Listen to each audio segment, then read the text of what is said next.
Hello everyone, welcome to my YouTube channel Complete Math Tutorial। हमारा आज का topic है कांस्टेंट मैट्रिक्स। कांस्टेंट मैट्रिक्स के ऊपर मैं ऑलरेडी पहले 2 वीडियो अपलोड कर चुकी हूँ जिसमें हम लोगों ने डेफिनेशंस और उसकी कुछ प्रॉपर्टीज़ स्टडी करी है। तो आज के वीडियो में भी हम नेक्स्ट कांस्टेंट मैट्रिक्स की नेक्स्ट प्रॉपर्टीज़ बची हुई प्रॉपर्टीज़ और डिस्कस करने वाले हैं। तो let's get started. So as you know, हम लोगों ने पिछले वीडियो में भी देखा कि क्या होती है कांस्टेंट मैट्रिक्स की डेफिनेशन हम लोगों ने देखी क्या होता है कांस्टेंट मैट्रिक्स। तो कांस्टेंट मैट्रिक्स का मतलब होता है simply a square matrix. A square matrix जिसकी सारी एंट्रीज कैसी होती है, इक्वल होती है। मान लो इसी कांस्टेंट के इक्वल से सी, इस टाइप के मैट्रिक्स को क्या कहा जाता है, कांस्टेंट मैट्रिक्स।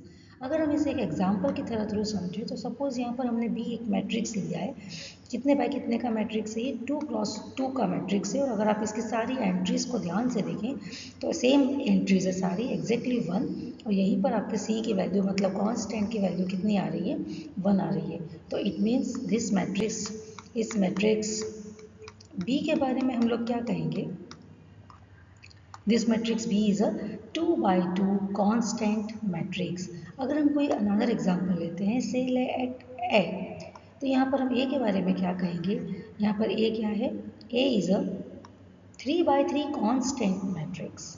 अगर हम कोई और दूसरा एग्जांपल लें, अगर हम यहाँ पे सी की बात करें तो व्हाट इज सी, सी के बारे में क्या कहेंगे कि C is a 4x4 constant matrix, क्योंकि इसका ऑर्डर, इस मैट्रिक्स का ऑर्डर 4x4 है और सारी एंट्रीज कैसी हैं, same number, that is constant. तो इस टाइप के मैट्रिक्स को कांस्टेंट मैट्रिक्स कहा जाता है। तो अगर आपने मेरे पिछले वो दोनों वीडियो नहीं देखे हैं तो अगर आप ऊपर आई बटन पे क्लिक करेंगे तो आपको उसकी लिंक इजीली मिलेगी। तो अगर आप वो पहले दोनों वीडियोस देखेंगे तो आपको ये वीडियो भी बहुत अच्छे से समझ में आएगा। क्योंकि कांस्टेंट मैट्रिक्स एक CSIR नेट और IIT JEM जैसे एग्ज़ाम के लिए बहुत ही इंपॉर्टेंट टॉपिक है और इसके ऊपर कई बार MCQs पूछे जाते हैं। तो अभी हम लोग नेक्स्ट वीडियो में इसके ऊपर MCQs ही डिस्कस करने वाले हैं, पर इस वीडियो में हम लोग हम इन वीडियोस में कांस्टेंट मैट्रिक्स के ऊपर अभी मैं जो वीडियोस बना रही हूँ उसमें हम लोगों ने केवल इसकी थ्योरी डिस्कस करी है। अगर आप इसकी थ्योरी अच्छे से समझ लेते हैं, अगर आप ये सारी वीडियो अच्छे से देख लेते हैं तो आई इंश्योर यू कि आपसे इसका कोई भी MCQ गलत नहीं होगा। कांस्टेंट मैट्रिक्स से रिलेटेड आप कोई भी MCQ गलत नहीं करेंगे। चलिए आगे बढ़ते हैं। तो हमारा नेक्स्ट टॉपिक है trace of the constant matrix. ये कांस्टेंट मैट्रिक्स की एक अनदर प्रॉपर्टी है। So trace of the constant matrix, तो क्या होता है ट्रेस, ट्रेस मतलब अगर सपोज आपके पास कोई एक कांस्टेंट मैट्रिक्स गिवन है, से ए यहाँ पर क्या है, कोई एक कांस्टेंट मैट्रिक्स सी, सामने जिसके सारी एंट्रीज क्या ले रखी है, यहाँ पर सी ले रखी है, सी मतलब कांस्टेंट। मैट्रिक्स को हम लोग ऐसे भी डिनोट करते हैं A = AIJ। यहाँ पे ये n क्रॉस n क्या है, मैट्रिक्स का ऑर्डर। तो हमने यहाँ पर n ऑर्डर का एक कांस्टेंट मैट्रिक्स ले रखा है और यहाँ पर सी क्या है, यहाँ पर एंट्री है, कांस्टेंट एंट्री। तो इसे हम कहते हैं कांस्टेंट मैट्रिक्स। ये कांस्टेंट मैट्रिक्स का जनरल फॉर्म है। तो अगर हमें कांस्टेंट मैट्रिक्स का क्या निकालना है, ट्रेस, तो ट्रेस निकालने के लिए हम लोग क्या डायरेक्ट फॉर्मूला देते हैं, trace of a constant matrix A = NC, direct formula, that is here what is n, n का मतलब है यहाँ पर order of the matrix, and C का क्या मतलब है यहाँ पर वो कांस्टेंट एंट्री, जो मैट्रिक्स में कांस्टेंट एंट्री चल रही है वही यहाँ पे C है, और n का मतलब क्या है, ऑर्डर ऑफ द मैट्रिक्स। तो आप डायरेक्ट ही फॉर्मूला लगा सकते हैं A = NC। चलिए इसके ऊपर हम लोग क्वेश्चन देख लेते हैं कि क्वेश्चन कैसे आ सकता है इस टॉपिक के ऊपर। Find the trace of the matrix. तो आपको एक मैट्रिक्स गिवन है A = 3x3 का मैट्रिक्स है ये। तो आपको इसके ऊपर इसका ट्रेस निकालना है। ट्रेस के बारे में अगर आपको जानकारी नहीं है तो मैं एक बहुत अच्छा वीडियो ट्रेस के ऊपर अपलोड कर चुकी हूँ। अगर आप ऊपर आई बटन पे क्लिक करेंगे तो आपको उसकी लिंक इजीली मिलेगी। तो दिस इज ट्रेस। और अभी फिलहाल हमको इस मैट्रिक्स का क्या निकालना है, ट्रेस निकालना है। तो इसका मैट्रिक्स का ट्रेस क्या है, इसका A = 6, trace of the constant matrix A = 6। तो ये हमने इतने आसानी से कैसे निकाल लिया। तो अगर हम इसका डिटेल एक्सप्लेनेशन देखें, because this is a constant matrix, यहाँ पे जो आपको क्वेश्चन में ए दे रखा है, इस ए के बारे में हम क्या कहेंगे कि here A is 3/3 constant matrix.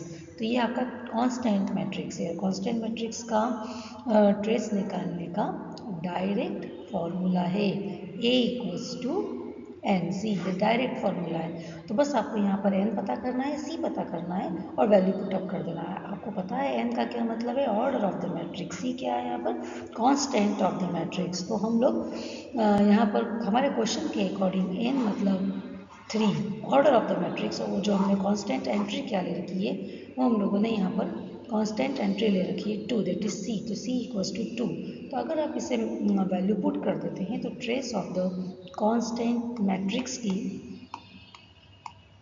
Trace of the constant matrix क्या निकल करके आता है यहाँ पर, ए इक्वल्स टू 3 इंटू 2। आपको इस फॉर्मूले में वैल्यू पुटअप करना है एन सी में। यहाँ पर एम की वैल्यू 3 है, सी की वैल्यू 2 है, so n c that is 2। 3 into 2 that is 6।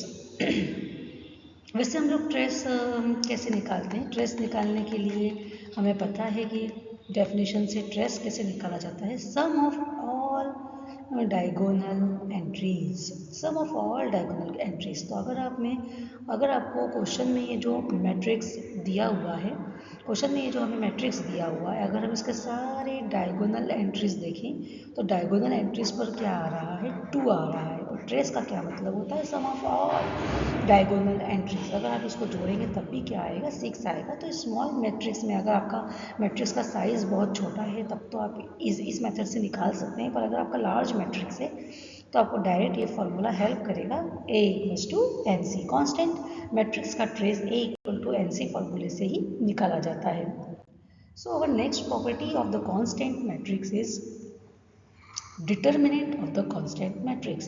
किसी भी कांस्टेंट मैट्रिक्स का डिटर्मिनेंट कैसे फाइंड किया जाता है, तो अगर हम सपोज अगर हमारे पास यहाँ पर एक कोई कांस्टेंट मैट्रिक्स है, सी मतलब यहाँ पर कांस्टेंट एंट्री है, और हम इस मैट्रिक्स को ऐसे भी लिख सकते हैं, ये मैट्रिक्स का जनरल फॉर्म है, मतलब ये n बाय n ऑर्डर का हम लोगों ने यहाँ पे मैट्रिक्स ले रखा है, n रो n कॉलम्स है। यहाँ पर ये टोटल कितनी रोज है, n रोज है, और यहाँ पे टोटल कितने कॉलम्स है, n कॉलम्स है, जिसकी हर एक एंट्री क्या दे रखी है, सी दे रखी है। तो इस टाइप के मैट्रिक्स को क्या कहते हैं, constant matrix.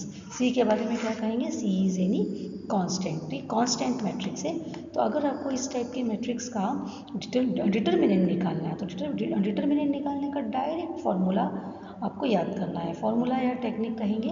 So determinant of the constant matrix A equals to 0। Determinant को हम कैसे लिखते हैं, डिटर्मिनेंट ए इक्वल टू 0। तो इसका आंसर कितना आएगा, 0। तो इसका आंसर हमेशा ही 0 आएगा, बिकॉज आपका जो ये ए है वो किस टाइप का मैट्रिक्स है, कांस्टेंट मैट्रिक्स है। कांस्टेंट मैट्रिक्स कितने बाय कितने का भी हो, उसका डिटर्मिनेंट हमेशा कितना होगा, 0 ही होगा। 2/2 ले लीजिए, 3/3 ले लीजिए, एनी ऑर्डर, किसी भी ऑर्डर का अगर आप लेते हैं तो उसका डिटर्मिनेंट हमेशा कितना आएगा, 0 ही आएगा। तो अगर हम इसे एक एग्जाम्पल की तरह इसे अगर हम एक एग्जाम्पल से समझें तो इसके ऊपर क्वेश्चन ऐसे बनता है कि find the determinant of the matrix. आपको ये एक मैट्रिक्स दे रखा है, ये पूरा आपको एक मैट्रिक्स दे रखा है, और इस मैट्रिक्स की आपको क्या निकालना है, डिटर्मिनेंट निकालना है। तो अगर आप मैट्रिक्स को अगर आप ध्यान से देखें, तो अगर आप हमारे मैट्रिक्स को अगर आप ध्यान से देखें तो दिस इज़ 4/4 मैट्रिक्स, और इसका डिटर्मिनेंट निकालना तो बहुत ही लेंदी प्रोसेस हो जाएगी। तो पर हम इसका आंसर तुरंत दे सकते हैं। तो इसका आंसर क्या है, determinant of the matrix A equals to 0। तो हमने ये इतने आसानी से कैसे निकाल दिया, बिना सॉल्व किए। तो बिना सॉल्व किए आप इतने आसानी से कैसे निकाल पा रहे हैं, क्योंकि इसका एक्सप्लेनेशन डिटेल में अगर हम दें तो क्या कारण है इसका, क्योंकि ए के बारे में हम क्या कह सकते हैं, here A is 4x4 constant matrix. ये जो आपका गिवन मैट्रिक्स ए है, फर्स्ट ऑफ ऑल ये 4/4 का है, और आपको लेंदी तरीके से डिटर्मिनेंट निकालने की बिल्कुल भी ज़रूरत नहीं है, क्योंकि ये मैट्रिक्स एक स्पेशल मैट्रिक्स है, कांस्टेंट मैट्रिक्स। और इस मैट्रिक्स को देखते से ही हम बोल देंगे कि भाई इस टाइप के मैट्रिक्स का डिटर्मिनेंट कितना होता है, 0। ये तो 4/4 का है, अगर आपको 3/3 का आ जाए, 2/2 का आ जाए, कितने बाय कितने का भी आ जाए, तब भी हम उसके डिटर्मिनेंट के बारे में क्या बोलेंगे कि उसका डिटर्मिनेंट कितना होगा, 0 होगा। तो ये कांस्टेंट मैट्रिक्स की एक अनदर प्रॉपर्टी है। चलिए नेक्स्ट प्रॉपर्टी की तरफ हम आगे बढ़ते हैं, rank of the constant matrix. तो किसी भी मैट्रिक्स का रैंक कैसे निकालते हैं, तो अगर आपको रैंक के बारे में भी बिल्कुल भी आइडिया नहीं है तो मैंने रैंक के ऊपर भी एक बहुत अच्छा वीडियो अपलोड कर रखा है। अगर आप ऊपर आई बटन पे क्लिक करेंगे तो आपको रैंक के बारे में भी कंप्लीट इन्फॉर्मेशन मिलेगी, बहुत अच्छे से समझ में आ जाएगा कि रैंक क्या होता है। तो चलिए अब हम इसके ऊपर स्टार्ट करते हैं। अगर हमारे पास सपोज कोई कांस्टेंट मैट्रिक्स है, ये हम लोगों ने क्या ले रखा है, एक जनरल कांस्टेंट मैट्रिक्स। इस मैट्रिक्स को हम ऐसे भी रिप्रेजेंट करते हैं A=AIJ, और ये कितने बाय कितने का ले रखा है हम लोगों ने, n/n का ले रखा है। यहाँ पर n क्या है, ऑर्डर है मैट्रिक्स का, मतलब n रो है इसमें टोटल और n कितने हैं कॉलम्स है इसमें टोटल। और हर एक एंट्री के बारे में क्या कहा गया है, AIJ मतलब मैट्रिक्स की एंट्री। हर एक एंट्री के बारे में क्या कहा गया है कि वो आपको एक कांस्टेंट सी ही मिलेगी, तो वो आपको एक कांस्टेंट सी ही मिलेगी। चलिए, तो इस टाइप के मैट्रिक्स का जिसे हम क्या कहते हैं, कांस्टेंट मैट्रिक्स। तो इस टाइप के मैट्रिक्स का अगर आपको कोई रैंक निकालने को बोले तो हम तुरंत इसका आंसर दे सकते हैं कि भाई इस टाइप के मैट्रिक्स की रैंक कितनी होगी, 1। तो इतना हमने जल्दी से कैसे क्या इसका आंसर दे दिया, because this is A is the constant matrix. Every constant matrix has rank 1। किसी भी कांस्टेंट मैट्रिक्स की रैंक 1 होती है, वो कितने बाय कितने का भी हो। यहाँ हमने एक जनरल बात इसीलिए करी है n/n, आप कितने बाय कितने का भी ले सकते हैं, 2/2, 3/3, कितने बाय कितने का भी हम लोग 2/2, 3/3, हम कितने बाय कितने का भी हम लोग ले सकते हैं मैट्रिक्स। तो उन सारे कांस्टेंट मैट्रिक्स की रैंक कितनी होगी, 1। Of course this is constant matrix, कितने बाय कितने का तो आप ले लें, पर कांस्टेंट होना चाहिए वो, हर कोई कितने बाय कितने का नहीं, केवल कांस्टेंट मैट्रिक्स की ही रैंक क्या होती है, 1 होती है। इसे अभी हम एक क्वेश्चन के थ्रू समझ लेते हैं। तो सपोज अगर आपके पास ये क्वेश्चन आता है कि find the rank of the matrix, आपको ये एक मैट्रिक्स ए दे रखा है और इस मैट्रिक्स की आपको रैंक निकालनी है। तो अगर आप इस मैट्रिक्स को ध्यान से देखें तो ये मैट्रिक्स तो 4/4 का है, और अगर आप लेंथी तरीके से अगर आप इसकी रैंक निकालने जाएंगे तो बहुत टाइम लग जाएगा इसमें। तो हम इसका आंसर, लेकिन हम इसका आंसर तुरंत दे सकते हैं। तो क्या आंसर है इसका, rank of the matrix A=1। तो ये हमने इसका तुरंत आंसर दे दिया विदिन अ सेकेंड्स। तो कैसे दे दिया इसका आंसर, तो इसका थोड़ा सा एक्सप्लेनेशन जाने अगर हम, तो यहाँ पे अगर हम A के बारे में बात करें तो A क्या है, यहाँ पे A is the 4/4 constant matrix. This matrix is 4/4, 4x4 का है ये, और सारी एंट्रीज आपको -5 दिख रही है, कोई मतलब एक नंबर से कांस्टेंट C, तो यहाँ पे C की वैल्यू कितनी है, -5। So this is a constant matrix, इसीलिए हमने तुरंत इसके बारे में बता दिया कि इसकी रैंक कितनी है, 1। No need to calculate anything, so आपको कोई कैलकुलेशन की ज़रूरत नहीं है यहाँ पर। तो इस टाइप से हम कांस्टेंट मैट्रिक्स के ऊपर हम लोगों ने काफ़ी सारी प्रॉपर्टीज़ पिछले कुछ वीडियो में और इस वीडियो में हम लोगों ने प्रॉपर्टीज़ इसकी डिस्कस करी है।